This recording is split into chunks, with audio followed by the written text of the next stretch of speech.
Hello everyone, my name is Pooja Malviya and I welcome you on my channel. आज का issue हमारा बहुत major issue है जो कि करंट में बहुत ही इंपॉर्टेंट, बहुत ही हॉट टॉपिक चल रहा है और ये इशू का नाम है इजराइल हमास पैलेस्टीन इशू। ये वॉर क्यों हो रही है, किसके वजह से हो रही है, इसका क्या मकसद है, ये सारी चीज़ें आज हम इस वीडियो में कवर करेंगे। साथ ही साथ मैं आपको एक बात बताना चाहती हूँ कि ये वीडियो जो है बहुत ही आसान लैंग्वेज में बनाया गया है। बहुत ही ज़्यादा रिसर्च करने के बाद, बहुत ही ज़्यादा इधर से उधर सारे कंटेंट को कलेक्ट करने के बाद ये वीडियो बहुत ही ईजी लैंग्वेज में है, क्योंकि इस वीडियो को देखने के बाद जिन लोगों को अभी ये इशू नहीं समझ में आ रहा है, तो ये सिर्फ उन लोगों के लिए है जिनको अभी वीडियो समझ में नहीं आया। बहुत ही आसान लैंग्वेज में है। तो चलिए आइए वीडियो को स्टार्ट करते हैं। वीडियो स्टार्ट करने से पहले कुछ की पॉइंट्स है जो कि इस वीडियो में मैं कवर करने वाली हूँ। चलिए आइए उसको देखते हैं। सबसे पहले मैं कवर करूंगी हिस्ट्री, इजराइल और पैलेस्टीन की हिस्ट्री, कि पहले पैलेस्टीन क्या था, फिर इजराइल आया तो कैसा हुआ, तो उसको हम कवर करेंगे। नेक्स्ट है मैटर क्या है वॉर का, आखिर लड़ाई का मुद्दा क्या है ना, मुद्दा गर्म है तो मुद्दा गर्म क्यों है, उसको देखेंगे। फिर हम देखेंगे पैलेस्टीन, दो तरीके का पैलेस्टीन है, एक नरम दल और एक गर्म दल, तो उसको भी हम देखेंगे क्या है एक्चुअल में।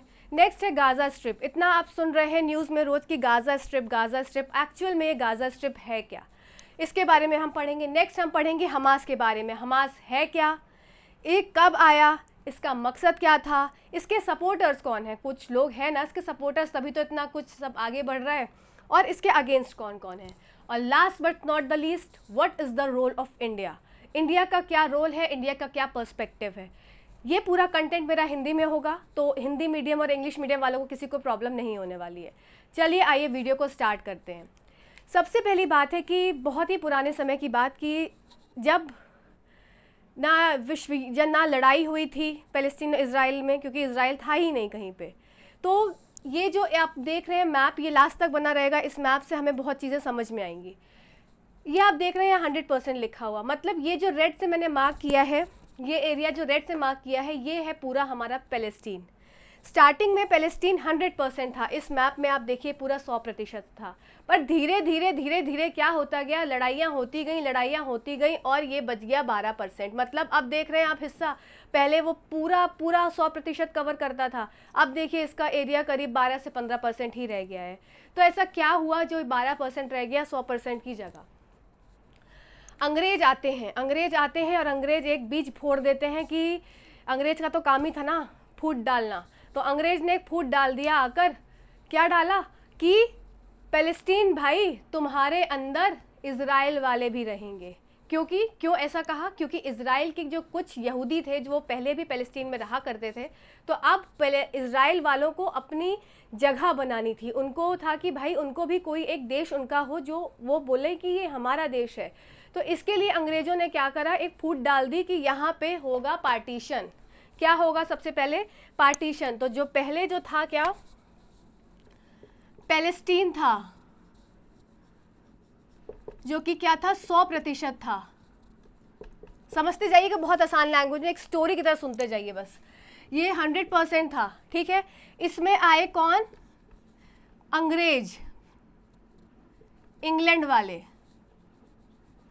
ठीक है, अंग्रेज आए। इन्होंने क्या बोला, इन्होंने डाली क्या, फूट, ठीक है। अब इस फूट डालने से क्या हो गया, इन्होंने बात कर दी पार्टीशन की, ठीक है। अब इस पार्टीशन की बात इतनी आसानी से कोई मानने वाला तो है नहीं है। क्यों भाई मानेंगे पैलेस्टीन वाले, अपनी जगह को क्यों कम करेंगे, किसको पसंद है अपनी ज़्यादा चौड़ वाली जगह को समटा के रखने के लिए। तो इन्होंने क्या एक बात बोली, इन्होंने कहा कि चलो ठीक है, तुम लोग हमारी बात नहीं मान रहे हो, तो चलो हम चलते हैं अपने चच्चा के पास। किसके पास गए ये लोग गए अपने चच्चा के पास। और चच्चा कौन थे, इंग्लैंड वालों ने कहा चलो अब चलते हैं किनके पास, चच्चा के पास, चाचा के पास। ये चाचा कौन है, ये चाचा हैं यूनाइटेड नेशन ऑर्गेनाइजेशन, यूएनओ जो चाचा हैं सबका काम गड़बड़ कर रहे हैं। तो ये ब्रिटिशर्स ने कहा कि चलिए चलते हैं यूएनओ के पास, यूएनओ ही कोई रास्ता निकालेगा और पार्टीशन तो करना ही है।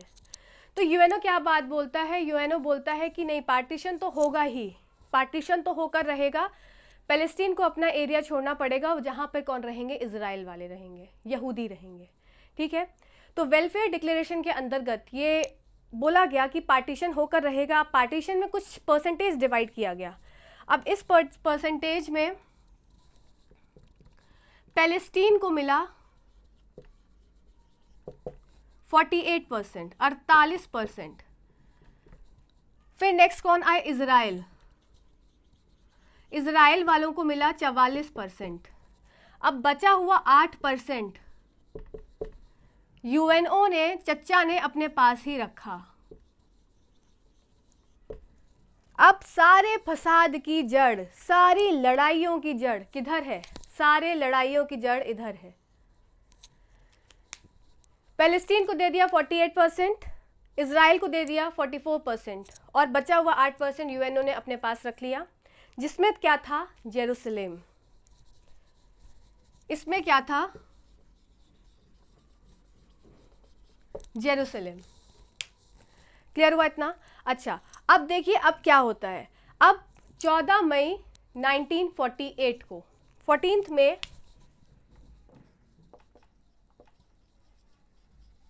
1948 को ये पार्टीशन हो जाता है।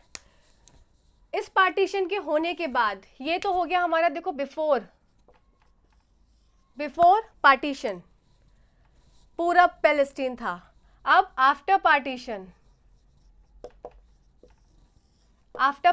क्या हो गया? 44% इजराइल के पास आ गया और 48% पैलेस्टीन के पास रह गया।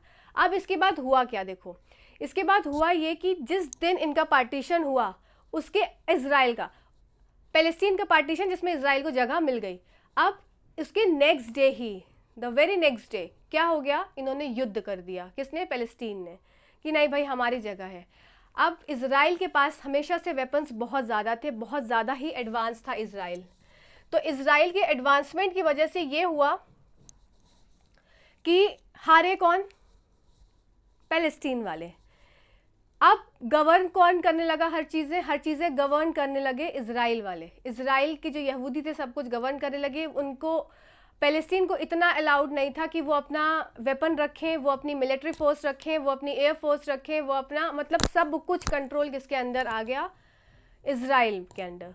इजराइल के पास हर तरह के एडवांसमेंट थे। जितनी बार भी इजराइल और पैलेस्टीन का युद्ध हुआ, और युद्ध किस बात का था? जगह का, कि भाई ये हमारी जगह है। और सही बात है, किसी की कोई जगह पे आ जाएगा तो उसको तो रहेगा ही ना कि मुझे मेरी जगह वापस मिल जाए। पर पैलेस्टीन को ये नहीं समझ में आ रहा था उस समय तक कि अगर हम लड़ेंगे तो हम हार जाएंगे, क्योंकि हमारे पास ना कोई हथियार है, ना हमारे पास कोई फोर्स है, ना हमारे पास कोई फोर्स बनाने देगा। कौन? इजराइल। इजराइल के पास सब कुछ था। ठीक है, इस समय तक ये सब ऐसी चीज़ें चलती जा रही थी। हर बार युद्ध होता था और हर बार युद्ध में क्या था? वो हारते जा रहे थे। अब हम बात करते हैं कि एग्जैक्टली मैटर क्या था युद्ध का, क्यों ये लड़ाई इतनी ज़्यादा, इतनी भीषण जो है वो रूप लेती चली गई। आइए चलिए इसके बारे में अब जानते हैं। देखते हैं मैटर क्या था। मैटर था सारा कुछ। आप इस मैप को देखिए, इस मैप में ये पूरा मैप है। अभी वाइट जो पोर्शन दिख रहा है वो क्या है? इजराइल है, और जो रेड पोर्शन है वो पैलेस्टीन का है। ठीक है, और ये जो ब्लू से मैंने इसमें मार्क किया है ये है जेरूसलेम, सारे विवाद की जड़। इस जेरूसलेम में क्या था? दो चीजें थी मेजर। देखो, पहले तो 3 धर्मों का स्थल था, धर्मस्थल था, 3 धर्म थे। अब वो 3 धर्म किस किस के? पहला धर्म था क्रिश्चियन का। क्रिश्चियन ये मानते थे कि जो उनके जीसस क्राइस्ट हैं वो बेथलेहम में, यहीं पे एक जगह है पास में बेथलेहम, तो वहां पे ये जीसस क्राइस्ट का जन्म हुआ था। तो क्रिश्चियन मानते थे भाई ये हमारे हैं। दूसरी बात आई इजराइल, और इजराइल में कौन थे? यहूदी। तो यहूदी ये बोलते थे कि हमारे लोगों का जन्म, हमारे लोगों की शुरुआत जो थी वो इसी जगह से हुई थी, वापस से जेरूसलेम से। ठीक, नेक्स्ट आते हैं मुस्लिम्स आते हैं। वो कहते हैं कि नहीं भाई ये जगह तो हमारी है। वो अपना डंगा जो आगे करते हैं, वो ये बोलते हैं कि हमारी जो तीसरी जो पाक धर्मस्थल है वो धर्मस्थल यहीं पे है। ठीक है, पहला धर्मस्थल उनका कहाँ है? मक्का मदीना, जो कि सऊदी अरब में, मक्का एक, मदीना दूसरा, जो दोनों जो है वो सऊदी अरब में है। तीसरा धर्मस्थल जो है अल अक्सा मॉस्क, ये जेरूसलेम में है, इधर ये जो ब्लू से है। तो ये तीनों के लिए विवादित चीज हो गई। 1 अनार और 3 बीमार, और तीनों बंदर की तरह नाच रहे हैं। नाच किस चीज़ के लिए रहे हैं? एक ही ज़मीन के लिए। और ज़मीन में क्या है? धर्म को लेके ज़मीन है कि भाई धर्म स्थल है हमारा, वो बोले हमारा, वो बोले हमारा, ठीक है। तो यहूदी ने बोला ये हमारे लोगों की शुरुआत हुई थी तो ये हमारी ज़मीन है। फिर क्रिश्चियन ने बोला यहाँ पे जीसस क्राइस्ट का जन्म हुआ तो ये बेथलेहम पास में ही जगह है तो वहाँ पे हुआ था तो ये उनकी जगह है।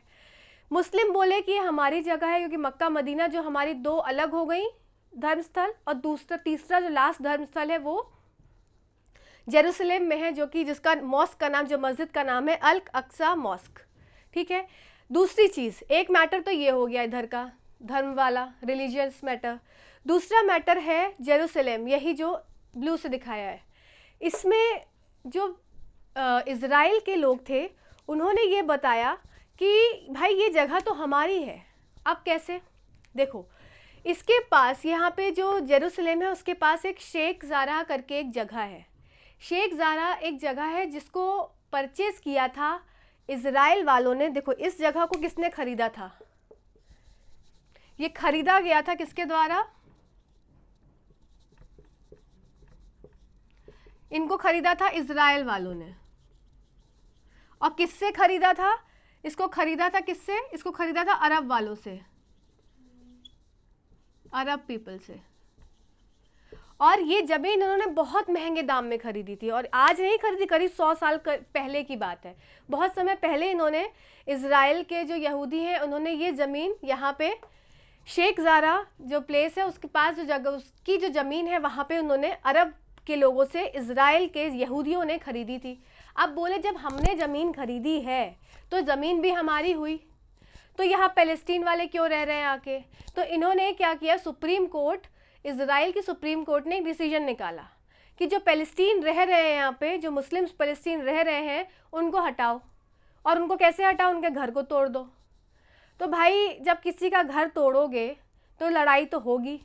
पर भाई इज़राइल वालों की भी बात सही थी, जब जगह हमारी है तो तुम काहे कब्जा किए हो, है ना? तुम्हें हटना ही पड़ेगा, तुम क्यों कब्जा किए हो? इतना कब्जा करोगे तो फिर तो लड़ाई तो बनती है, और जीतेंगे हम, क्योंकि हमारे पास तो सब कुछ है ना? वो मैं बताऊंगी क्या क्या चीज़ें हैं, बहुत इंपॉर्टेंट चीज़ें इनके पास हैं। तो ये लड़ाई, मैटर ऑफ द वॉर, एक तो धर्मस्थल के चक्कर में हुई कि पैलेस्टीन वाले बोले कि हमारा धर्मस्थल है, मुस्लिम लोग हैं ये लोग, और क्रिश्चियन अलग बोले, यहूदी अलग आके बोल रहे नहीं भाई यहाँ से हमारे लोगों की शुरुआत हुई है। दूसरी बात ये हो गई जेरूसलेम वाली, क्योंकि शेख ज़ारा एक जगह है जहाँ पे जिसको ख़रीदा किसने था? इज़राइल वालों ने, अरब से ख़रीदा था। अब बोल रहे हैं कि ये हमारी जगह है, तो ऐसा नहीं हो सकता। तो इनके कोर्ट ने, सुप्रीम कोर्ट ने एक जस्टिस निकाला कि इनकी पैलेस्टीन वालों को हटाओ यहाँ से। तो युद्ध की हो गई शुरुआत, ठीक है। ये बात सबको समझ में आती है। आइए अब देखते हैं पैलेस्टीन, जो दो तरीके का पैलेस्टीन है। एक सॉफ्ट हैंडेड लोग हैं और एक जो है बिल्कुल बिलीव करते हैं कि भाई लड़ाई झगड़ा तो होना ही होना है। तो चलिए आइए इसके बारे में आप देखते हैं। तो देखिए पैलेस्टीन दो में डिवाइडेड है। आप देख रहे हैं एक इधर है पैलेस्टीन, एक इधर थोड़ा रेड से जो एरिया है, और एक इधर है पैलेस्टीन, ठीक है, रेड से, मतलब दो भाग में विभाजित है। अब ये दो भाग में विभाजित है तो मतलब आपस में भी इन दोनों में मतभेद रहते हैं हमेशा। ये इनको नहीं पसंद करते, ये इनको नहीं पसंद करते। रीज़न है, एक चाहता है कि लड़ाई हो और सब कुछ हथिया ले, और एक चाहता है हथियाना, तो चाहता तो है चीज़ें वापस, पर लड़ना नहीं चाहता है। सारी चीज़ें सोचता है कि शांति से निपट जाए, बड़ी दादी लोग की तरह ना, कि मसला जो है वो हमारा वो शांति से निपट जाए, बुजुर्गों की तरह। पर ये क्या है, एकदम गर्म खून है, नहीं भाई शांति वांति नहीं चाहिए, अपने को जगह चाहिए। तब आइए चलिए देखते हैं कि क्या हुआ। तो पैलेस्टीन में एक जो है, जो एकदम गर्म लोग हैं, मतलब उन्हें सिर्फ लड़ाई से मतलब है, उन्हें ये है कि हमको कैसे ना कैसे करके अपनी जगह मिल जाए वापस। तो इसमें आते हैं गाजा स्ट्रिप वाले। आप लोग वर्ड्स भी सुन रहे होंगे, गाजा स्ट्रिप।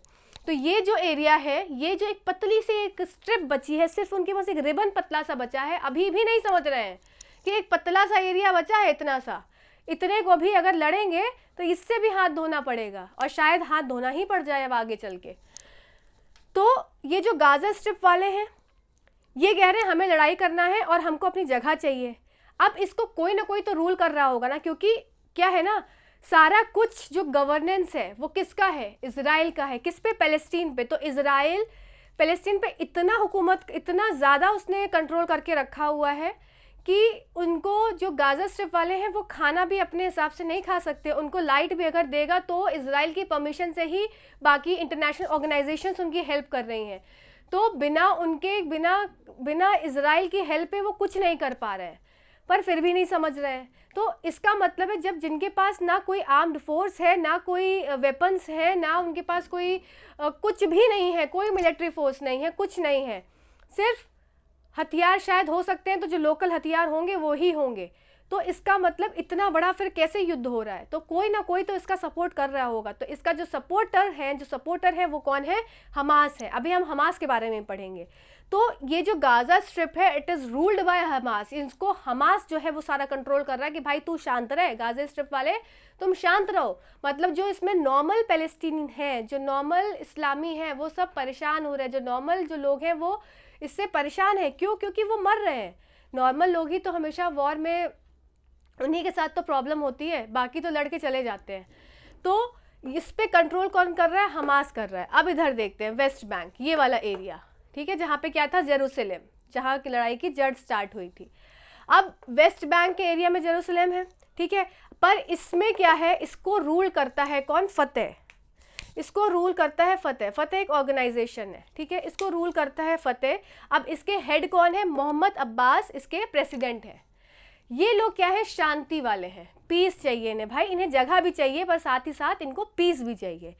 तो हमास मतलब वेस्ट बैंक, ये जो हमारा गाजा स्ट्रिप है, और वेस्ट बैंक मतलब हमास और फतेह, इन दोनों में आपस में हर समय लड़ाई होती रहती है। क्यों? क्योंकि इन दोनों को एक दूसरे की बात ही नहीं समझ में आती है। एक लड़ना चाहता है, एक शांति चाहता है, तो पॉसिबल ही नहीं है ना, बीच का रास्ता कुछ निकलता नहीं है। तो ये हमास जो है इस्लामिस्ट है, इधर जो है ये सेक्युलर, ये है इधर भी इस्लाम के लोग। पर इसमें क्या है? इसमें ये सोच रहे हैं वेस्ट बैंक वाले कि ये शांति हो, शांति रहे, माहौल शांत रहे, सेक्युलरिज्म रहे, नेगोशिएशन चाहते हैं कि भाई सब बीच का रास्ता निकल जाए, जगह भी मिल जाए, हमें शांति भी मिल जाए। क्लियर हो गई ये बात सबको? तो पैलेस्टीन में दो तरह के लोग, गाजा स्ट्रिप और वेस्ट बैंक वाले शांति वाले, गाजा स्ट्रिप वाले मारधाड़ वाले। गाजा स्ट्रिप को कौन गवर्न कर रहा है? हमास कर रहा है। और वेस्ट बैंक को कौन रूल कर रहा है? फतेह कर रहा है। फतेह के हेड है मोहम्मद अब्बास। और हमास और वेस्ट बैंक में हमेशा से, या गाजा स्ट्रिप और वेस्ट बैंक में हमेशा से लड़ाई चलती आ रही है और चलती रहेगी। अब हम बात करते हैं एग्जैक्टली, हमारे ये 3 पॉइंट्स क्लियर कवर हो गए। अब हम बात करते हैं गाजा स्ट्रिप। गाजा स्ट्रिप है क्या? ये आपने देखा ना, ये एरिया छोटा सा गाजा स्ट्रिप। अब इसके बारे में हम डीप देखते हैं, गाजा स्ट्रिप एग्जैक्टली क्या है। ये देखिए इधर मैप, ये क्या है? इजराइल का मैप है। इसमें आप ये देख रहे हैं गाजा स्ट्रिप, ठीक है ना, ये रेड से मैं मार्क कर दे रही हूँ, ये है हमारी गाजा स्ट्रिप। अब देखो गाजा स्ट्रिप किस किस जगहों से घिरी हुई है। गाजा स्ट्रिप 3 जगहों से घिरी हुई है। देखो पहला, ये गाजा स्ट्रिप के इधर साइड में, मतलब लेफ्ट में, इसके लेफ्ट में मेडिटेरियन सी है, ठीक है, मेडिटेरियन सी है। इसका मतलब यहाँ पे इजराइल की जो है वो नेवी फोर्स है, वाटर की जो फोर्सेस होती हैं वो सारी तैनात हैं कि ये कुछ गड़बड़ शड़बड़ ना कर पाए, इधर बिल्कुल भी कुछ ना कर पाए, क्योंकि यहाँ पे क्या इनकी फोर्स लगी हुई है, किसकी? इजराइल की। नेक्स्ट बात आती है इसका, ये जो एरिया है, ये वाला, ये एरिया जो है वो इजिप्ट से सटा हुआ है, ठीक है। तो अब क्या है, इसका ये मतलब है कि कुछ ना कुछ यहाँ से गाजा स्ट्रिप के पास चीज़ें आ रही हैं, ऐसा माना जा सकता है।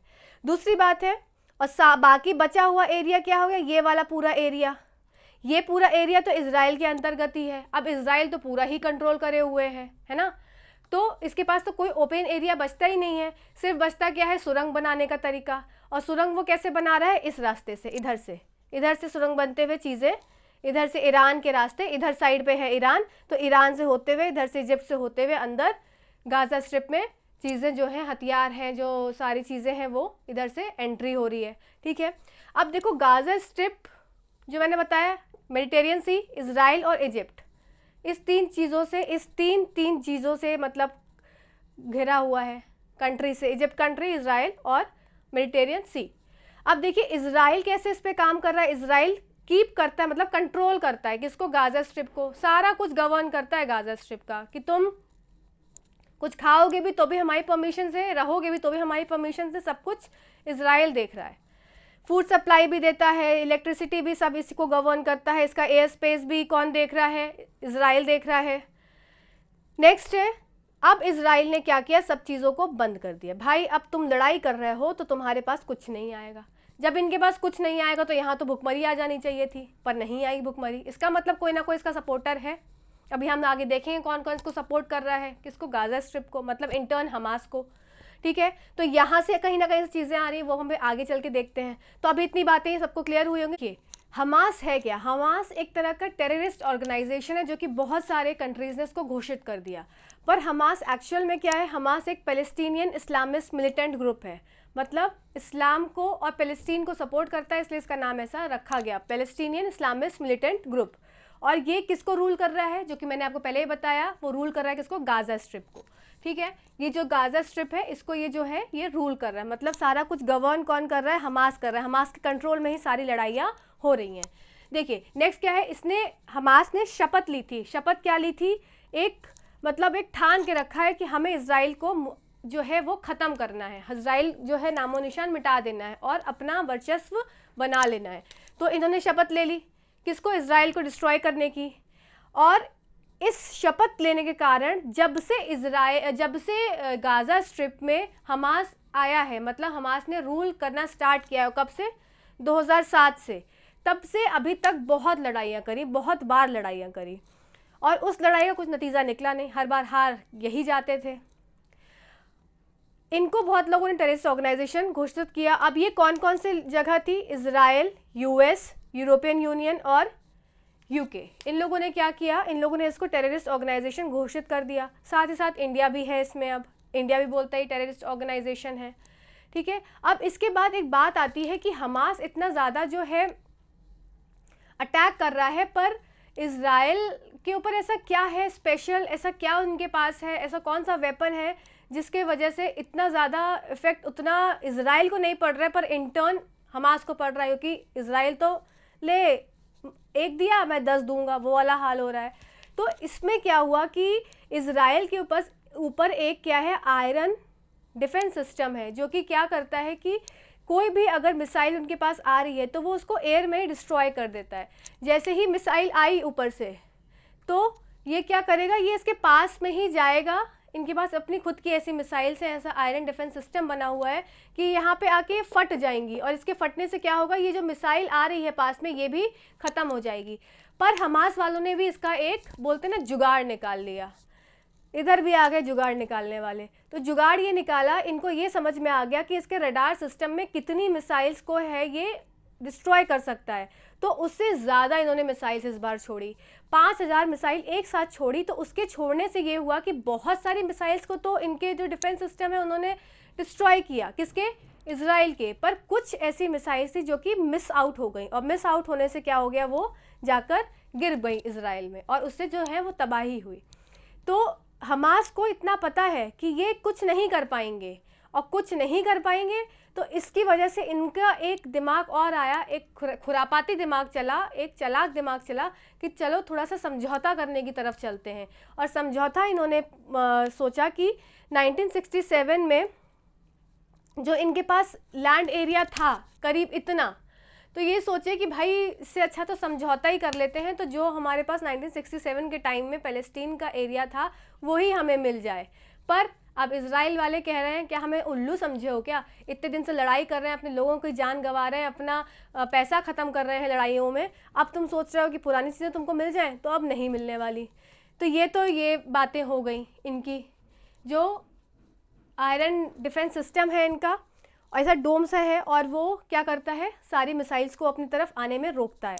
नेक्स्ट बात आती है, ये जो है हमास ये बना कब था, तो ये 1987 में अहमद यसीन और अब्दुल अजील रंतीसी द्वारा बनाया गया था। ठीक है, ये इनके मेन हेड हो गए, अब्दुल अजीज़ल रंतीसी और अहमद यसीन, और इनका मकसद वही था, लिबरेट करो पैलेस्टीन को और इस्लामिक स्टेट बना दो। क्योंकि क्या है, इजराइल जो है वो तो यहूदियों का है और पैलेस्टीन जो है वो इस्लामिक है। तो अब ये चाहते थे कि हमारा सिर्फ इस्लामिक स्टेट हो, यहूदियों का नामो निशान ना हो। तो ऐसा चाह रहे थे, पर ऐसा हुआ नहीं, तो इसलिए उन्होंने समझौता करने की तरफ सोची। फिर इसके बाद आती है कि हमास को सपोर्ट कौन कौन कर रहा है, कुछ तो कोई तो हमास को सपोर्ट कर रहा होगा ना। तो अरेबिक कंट्रीज़ जो है वो हमास को सपोर्ट कर रहे हैं, ईरान, सीरिया, कतर और लेबनान। इधर से क्या है, इधर से गाजा स्ट्रिप से इजराइल के ऊपर, ये देखो यहाँ से गाजा स्ट्रिप की तरफ से इनके ऊपर रॉकेट दाग रहे हैं इजराइल के ऊपर, और इधर लेबनान में हिजबुल्लाह के साइड से, तो ऊपर से भी रॉकेट, नीचे से भी रॉकेट, ऊपर से भी मिसाइल, नीचे से भी मिसाइल। अब क्या हो गया, दोनों तरफ से वॉर चल रही है। तब इजराइल भी कम नहीं है, इजराइल इधर भी मैं मार रहा है, उधर भी मार रहा है, आओ तुम भी आओ, तुम भी आओ, तुमको ख़त्म करेंगे। तो ये पूरा जो है वो लड़ाई का है जड़। अगर मैं एक इन शॉर्ट बताऊं कि लड़ाई की जड़ क्या है, तो लड़ाई की जड़ है ज़मीनी विवाद। ज़मीनी विवाद के साथ साथ धर्म का भी विवाद हो गया कि हमारे जेरूसलम में ही जो मुस्लिम्स हैं, जो इस्लाम वाले हैं, वो बोल रहे हैं कि हमारी जो तीसरी पाक स्थल है वो इधर ही है, तो इसका मतलब ये हमारी ही जगह है, हमारा ही कब्ज़ा होना चाहिए। इस्लामिक हैं, वो बोलते हैं कि नहीं, ये जो इज़राइल वाले हैं वो ये बोलते हैं कि ये हमारी जगह है, क्योंकि ये जेरूसलम से ही हमारे लोगों की शुरुआत हुई थी। क्रिश्चियन अपना अलग बोलते हैं मत। तो ये सब चीज़ें क्या है, एक विवादित ज़बरदस्ती की बढ़ती चली जा रही हैं। अगर इनको शांति से भी निपटाया जाए तो सब मिलकर भी रह सकते हैं, पर ऐसा हो नहीं रहा है, क्योंकि टेररिस्ट अटैक आ गया है, उन्होंने अपने ईगो पे ले लिया है। अब देखिए, अब बात आती है जो हमारा लास्ट बच गया कि इंडिया का क्या रोल है। ये हो गया, ये हो गया, ये हो गया। भारत का क्या रोल है? भारत का बहुत ही मेजर रोल है। भारत पहले तो न्यूट्रल रहा करता था, पहले बोलता था ना भाई मैं इजराइल की तरफ हूँ, ना मैं फ़लस्तीन की तरफ हूँ, क्योंकि फ़लस्तीन की तरफ होगा तो अरब कंट्रीज़ से उनका संबंध जो है, रिलेशन ख़राब होगा, अरब से आता है तेल वगैरह। तो ये पहले की बात है। भारत पहले न्यूट्रल रहता था, भाई तुम लोग लड़ाई मत करो, देख लो आपस में, बंटवारा कर लो, जो भी करना वरना है, और अपना शांति से जीवन जियो, हमें भी जीने दो। भारत का वैसे भी है रूल, खुद जियो अच्छे से और दूसरे को भी जीने दो, खुद मुस्कुराओ, दूसरों को भी मुस्कुराने दो। तो भारत न्यूट्रल रहता था, ना इजराइल से पंगा लेता था, ना फ़लस्तीन से पंगा लेता था। अब क्या है, अब सिनेरियो चेंज हो गया है। अब मोदी जी ने ट्वीट किया है, आप देख सकते हैं राइट साइड में मैंने लगाया हुआ है, कि ये जो है हमास जो है वो टेररिस्ट ऑर्गेनाइजेशन है और हम इसका समर्थन नहीं करते हैं, हम इजराइल वालों के साथ हैं। ऐसे ही बहुत सारे ऑर्गेनाइजेशंस हैं, जैसे कि यूएस भी इजराइल के साथ खड़ा हुआ है, यूरोप भी इजराइल के साथ। सबके ट्वीट में जो है वो साइड में लगा दे रही हूँ। यूएस भी, यूरोप भी, इंडिया भी, ताइवान भी, जापान भी, ये सब इजराइल के साथ हैं, फ़लस्तीन का कोई साथ नहीं दे रहा है। ठीक है, लास्ट में एक बात आती है कि अब पाकिस्तान किसकी साइड है। पाकिस्तान क्या बोल रहा है कि लड़ाई करो कि ना करो। तो पाकिस्तान थोड़ा बदल गया है। अब पाकिस्तान पहले की तरह नहीं बोल रहा है कि नहीं भाई लड़ाओ, लड़ो, मरो, कटो, नहीं। अब पाकिस्तान भी बोल रहा है कि भाई 2 स्टेट सॉल्यूशन निकाल लो। और ये 2 स्टेट सॉल्यूशन क्या है? ये 2 स्टेट सॉल्यूशन ये है कि कुछ हिस्सा इजराइल के पास रहने दो और कुछ हिस्सा जो है, हिस्सा हमारा बचा हुआ वो फ़लस्तीन को दे दो। मतलब जो ये पूरा ये देख रहे हैं, पूरा ये, इसमें कुछ तो दे दो फ़लस्तीन को और कुछ दे दो इजराइल को, भाई अपने हिसाब से तुम लोग बांट लो। ऐसे ही चाइना भी बोल रहा है कि तुम लोग समझौता कर लो, ऐसा लड़ाई उड़ाई मत करो। तो बहुत सारे जो कंट्रीज़ हैं वो नहीं चाह रहे युद्ध हो, क्योंकि युद्ध होने की वजह से क्या होगा, सारा कुछ डिस्टर्बेंस हो जाएगा। तो ये मेरा मत था, मेरा पॉइंट ऑफ व्यू था, और आई होप आपको ये लेक्चर समझ में आया हो और चीज़ें आपको क्लियर हुई हो। और फिर भी डाउट हो तो बहुत सारे आर्टिकल्स हैं, आप पढ़ते रहिएगा। बहुत ज़्यादा डीप नॉलेज है ये, 2-3 दिन 4 दिन की स्टडी के बाद ये इस रिज़ल्ट पे मैं शॉर्ट में आई हूँ। और आपको भी पढ़ना है तो आप पढ़िए, बहुत डीप नॉलेज है। और ये यहाँ से ही स्टार्ट नहीं, बहुत पहले से स्टार्ट हुई है ये लड़ाई। तो ये आज की लड़ाई नहीं है। आप देख भी सकते हैं कि पहले फ़लस्तीन था, फिर इजराइल आया, तो वाइट वाला पोर्शन इजराइल हो गया, फिर और कम हुआ, फिर इतना से रह गया, 12% रह गया। तो मतलब 100% से लेके 100% था फ़लस्तीन पहले, 100% से लेके 12% पे रह गया है, और अभी भी नहीं सुधरे तो 0 पे हो जाएंगे। तो समझौता करना ज़्यादा अच्छा है। पर इजराइल अब मान नहीं रहा है। क्यों नहीं मान रहा है? वो कह रहा है भाई हमारे इतना नुकसान हुआ है तो उसकी भरपाई कौन करेगा, तो अब तो हमें हथियार नहीं। तो इजराइल तो सिर्फ पोखता है उनको, ऐसा पिंच मारता है, पिंच होता है, आओ लड़े, और लड़ने के तैयार हो जाते हैं फ़लस्तीन वाले। और लड़ने से क्या हो जाता है उनका कि वो खुद तो हार जाते हैं, एक जगह जहाँ खड़े होते हैं वो और हार जाते हैं, तो वो सारी जगहें वो भी इजराइल जो है अपने पास कवर कर लेता है। तो इजराइल तो है ही है शाना, उसको तो चाहिए पूरा अपना यहूदियों को। तो इसमें भलाई यही है फ़लस्तीन वालों की कि शांति से अपना निपटा लें, दोनों लोग साथ साथ खुशी खुशी रहें, भाई भाई बन के। देखिए आगे क्या रहता है इसका। So thank you so much for watching this video. Thank you.